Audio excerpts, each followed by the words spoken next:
سیره سره میلمانه ول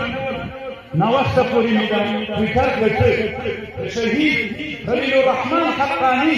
رحمه الله د دنیا لویو دکتورانو دکتور صلابي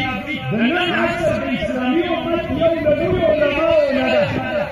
زموږ هغه مخالفین چې هغه د خپل وخت د دې حکومت په لویه سطحه یا په اوله یا په دویمه مرتبه کې مشران پاتې شوي ول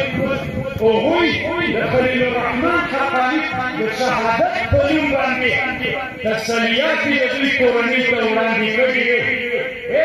د اسلامي امارت رهبرانو نن چې تاسې سره د ملت دومره لویه قرباني وکړله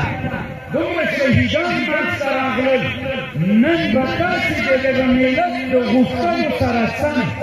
حکومت په مخ باندې بیایئ تاریخ شهادت یې الله قبول کړي هېڅ پروا نه کوي موږ ستړي کېږو نه زموږ مبارزه تر دې نه غټه ده دا مو لاره ده موږ اهداف له لاسه نه ورکړو موږ خلیفه صاحب حفظه الله ما سره وعده کړې وه خو د دوی د کور دا یو لوی مصیبت و موږ ورسره ټول افغانان په دې مصیبت کې شریک یو دا مو لاره ده تر ورځ د قیامته پورې به دا لاره روانه وي دا د ازغیو لاره ده موږ د ازغیو د لارې تګ ته اراده کړې ستړي کېږو نه شهادتونه د موږ دپاره داسې یو منقبت ته داسې یو عزت چې په دې عزت باندې لا بل عزتمن کېږو السلام عليكم ورحمة الله وبركاته.